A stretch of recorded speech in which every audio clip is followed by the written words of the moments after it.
Friends, welcome to shorthand helpline. Shorthand helpline में आप सभी का स्वागत है।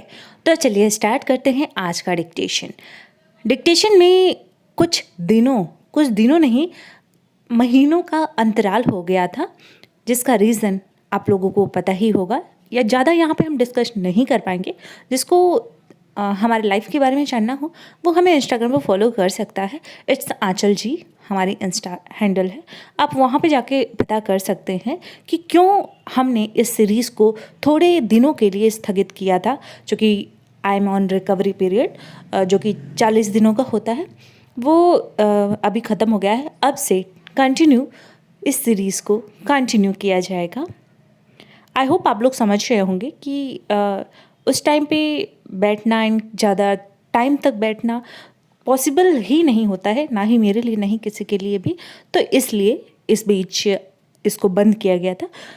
पेड सीरीज़ को चालू थी क्योंकि वो हमारे हस्बैंड मैनेज कर रहे थे, तो वो चालू था।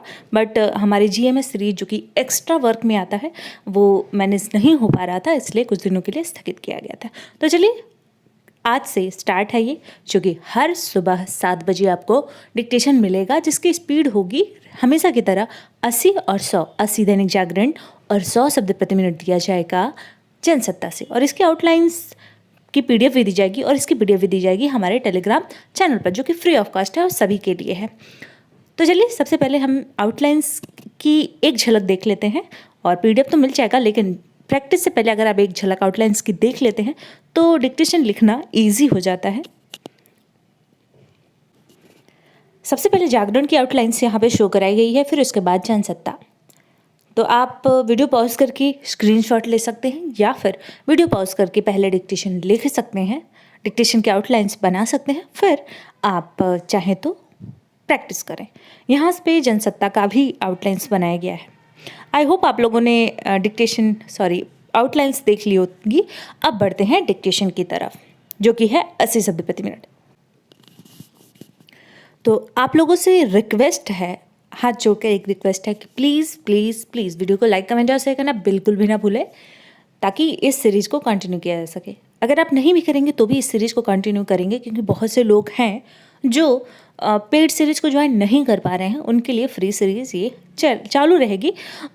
बीच में अगर कोई काम पड़ता है तो हम स्थगित कर देते हैं, अदरवाइज़ ये फ्री सीरीज़ तो सभी के लिए है। और अगर आप एक्स्ट्रा वर्क करना चाहते हैं एंड सिंसियरली आप कोई एग्ज़ाम की तैयारी कर रहे हैं, तो हमारे पेड सीरीज़ को ज्वाइन कर सकते हैं। आपको SSC, CND, UPSI, RJB, MPSI, MPSC, Bihar SI और बिहार कोर्ट, इन सारी डिक्टेशन प्रोवाइड कराई जाती है डेली बेसिस पे, और पुराने डिक्टेशन भी आप प्रैक्टिस कर सकते हैं। 80 शब्द प्रति मिनट डिक्टेशन स्टार्ट होगा 3 सेकेंड बाद। स्टार्ट। केंद्र सरकार यह दावा कर सकती है कि नेशनल क्लीन एयर प्रोग्राम में शामिल शहरों की हवा साफ हुई है, लेकिन एक तो यह सुधार मामूली है, और दूसरे कई शहरों में हवा की गुणवत्ता पहले से खराब भी हुई है। सरकार नेशनल क्लीन एयर प्रोग्राम को लेकर इसलिए संतुष्ट नहीं हो सकती क्योंकि दुनिया भर के प्रदूषित शहरों की सूची में देश के कई शहर शामिल हैं। गत दिवस ही स्विट्ज़रलैंड की संस्था आईक्यू एयर की एक रिपोर्ट के अनुसार दुनिया के सबसे प्रदूषित देशों में भारत 8वें नंबर पर है। पैरा। वर्ल्ड एयर क्वालिटी नाम से जारी इस रिपोर्ट में बताया गया है कि विश्व के 100 शीर्ष प्रदूषित शहरों में 65 भारत के हैं। इसी तरह प्रथम 10 प्रदूषित शहरों की सूची में 6 भारत के हैं। इनमें दिल्ली भी शामिल है, जहां प्रदूषण को नियंत्रित करने के लिए एक साथ कई एजेंसियां सक्रिय रहती हैं। आखिर ऐसे में सरकार नेशनल क्लीन एयर प्रोग्राम को लेकर किसी तरह की सफलता का दावा कैसे कर सकती है? इस प्रोग्राम के आंकड़े कुछ भी कहते हों, इसकी अनदेखी नहीं की जा सकती कि वायु प्रदूषण से त्रस्त शहरों में हवा की गुणवत्ता वर्ष में कुछ ही दिन ठीक रहती है। अधिकतर समय उनमें हवा की गुणवत्ता का स्तर चिंताजनक ही रहता है। पैरा, यह सही समय है कि नेशनल क्लीन एयर प्रोग्राम की सिरे से समीक्षा की जाए। इसके साथ ही यह भी देखना होगा कि वायु प्रदूषण के कारण क्या हैं और उनका सही तरह निवारण हो रहा है या नहीं। इनमें से कुछ कारण तो सर्वविदित हैं, जैसे वाहनों का उत्सर्जन और सड़कों एवं निर्माण स्थलों से उड़ने वाली धूल। इसके अलावा अलग अलग शहरों में कुछ स्थानीय कारण भी होते हैं, जैसे कहीं कचरा जलाने से उत्पन्न धुआं, तो कहीं जनरेटर का इस्तेमाल अथवा कोयले से चलने वाले बिजली घर। इन कारणों का सही तरह निवारण नगर निकाय ही कर सकते हैं, लेकिन आम तौर पर उनके पास इसके लिए न तो कोई ठोस कार्य योजना होती है और न ही प्रदूषण से लड़ने की इच्छा शक्ति की कमी के लिए राज्य सरकारें उत्तरदायी हैं। पैरा, स्पष्ट है कि केंद्र सरकार को राज्य सरकारों पर इसके लिए दबाव बनाना होगा कि वे अपने नगर निकायों को वायु प्रदूषण से निपटने में सक्षम बनाएं। नेशनल क्लीन एयर प्रोग्राम को सफल बनाना है तो उसमें नगर निकायों की सक्रिय भागीदारी आवश्यक है।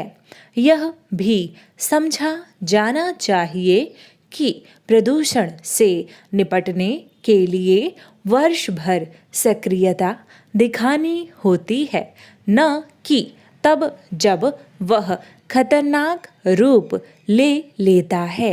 वायु प्रदूषण से लड़ने में केवल इसलिए गंभीरता का परिचय नहीं दिया जाना चाहिए कि उससे देश की छवि पर बुरा असर पड़ता है, बल्कि इसलिए भी दिया जाना चाहिए क्योंकि वह सेहत के लिए खतरनाक साबित हो रहा है।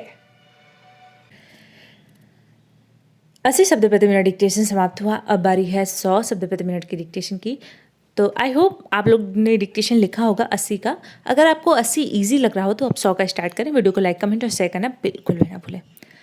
100 शब्द प्रति मिनट डिक्टेशन जनसत्ता से लिया गया है। स्टार्ट होगा 3 सेकेंड बाद। स्टार्ट। दिल्ली में विधायकों के वेतन भत्तों में बढ़ोतरी के आम आदमी पार्टी सरकार के प्रस्ताव को राष्ट्रपति की मंजूरी मिलने के बाद स्वाभाविक ही अब यहाँ के जनप्रतिनिधियों में राहत का भाव होगा। इस फैसले के अमल में आने पर दिल्ली के एक विधायक को अब मासिक वेतन भत्ते के रूप में 90,000 रुपये मिलेंगे। पहले यह राशि 54,000 रुपये थी, यानी वेतन भत्तों में करीब 66 फीसद की बढ़ोतरी के बाद अब कहा जा सकता है कि दिल्ली की आम आदमी पार्टी सरकार भी इस मामले में अन्य राज्यों के साथ होड़ में है। पैरा। दरअसल देश के कई राज्यों में जनप्रतिनिधियों को वेतन भत्तों के मद में जो राशि मिलती रही है उसके मुकाबले दिल्ली में यह कुछ कम थी, लेकिन देश भर में आम जनता और उनके नुमाइंदों की आमदनी में तुलना करते हुए उसे कम भी नहीं माना गया। खासकर जो पार्टी राजनीति में एक नई परिपाटी शुरू करने का वादा करके सत्ता में आई, उसकी सरकार से जनप्रतिनिधियों के मुकाबले पहले आम जनता का ख्याल रखने की अपेक्षा की जाती रही है। पैरा। विचित्र यह भी है कि सदन में जो विपक्षी पार्टियां सरकार की नीतियों और उसके फैसलों को आमतौर पर कसौटी पर रखती हैं, उसके नुक्तों को निकालकर उसका विरोध करती हैं, उन सभी के बीच वेतन भत्तों की बढ़ोतरी के मसले पर शायद ही कभी कोई असहमति के स्वर उभरते हैं। पैरा। मसलन जो भाजपा दिल्ली सरकार के कुछ नेताओं पर सीबीआई और प्रवर्तन निदेशालय की कार्रवाई या सक्रियता को उनकी आय और भ्रष्टाचार से जोड़कर देखती है, उसे विधायकों के वेतन भत्तों में 66% की बढ़ोतरी पर कोई सवाल उठाना जरूरी नहीं लगता, जबकि सरकार की ओर से किसी भी जरूरी या गैर जरूरी खर्च को फिजूल खर्च बताना विपक्ष अपनी प्राथमिक जिम्मेदारी समझता रहा है। पैरा। सही है कि दिल्ली में जनप्रतिनिधियों को अब भी देश के कुछ राज्यों के विधायकों को मिलने वाले वेतन भत्तों के मुकाबले कम रकम मिलती है और उसके मद्देनज़र मौजूदा बढ़ोतरी को भी लगाम नहीं कहा जा सकता है, लेकिन इसके साथ अगर सरकारें इस बात का भी ध्यान रखें कि जनप्रतिनिधियों की ज़रूरतों के समांतर आम जनता के सामने भी कई बार आय और क्रय शक्ति की मुश्किल खड़ी होती है, तो ऐसे फैसलों का औचित्य स्थापित होगा। पैरा। गौरतलब है कि पंजाब में पिछले साल आम आदमी पार्टी की ही सरकार ने वहां के वर्तमान और पूर्व विधायकों की पेंशन और भत्तों में कटौती की थी। दिल्ली जैसे महानगर में गुजारा करने के लिए आवास, रोजमर्रा के खर्चे, परिवार का भरण पोषण, बच्चों की पढ़ाई लिखाई आदि के मद में जितनी न्यूनतम आय की जरूरत होती है, उतनी आज भी यहाँ की एक बड़ी आबादी बहुत मेहनत करके भी हासिल नहीं कर पाती। पैरा। कई जगहों पर संगठित क्षेत्र की नौकरियों तक में कम वेतन से लेकर उसमें असमानता की शिकायतें आम रही हैं, लेकिन कई बार हालात कामगारों को लाचार कर देते हैं। ऐसी स्थिति में सरकार को परिश्रम और पारिश्रमिक के मामले में एक व्यापक नज़रिया अपनाना चाहिए, खासतौर पर जो पार्टी आम आदमी के हितों को राजनीतिक मुद्दा बनाकर उभरी और सत्ता में आई, उसकी प्राथमिकता में ये सवाल होने चाहिए। डिक्टेशन समाप्त हुआ। मिलते हैं नेक्स्ट वीडियो में। टिल देन आप अपना ख्याल रखिए और अपने परिवार का ख्याल रखिए और हमारे चैनल को सब्सक्राइब कर लीजिए अगर आपने सब्सक्राइब नहीं किया है, और दोस्तों के साथ शेयर करना बिल्कुल भी ना भूलें, ताकि इस सीरीज को और आने वाली और भी ढेर सारी सीरीज को इस चैनल पर लागू किया जाए। धन्यवाद।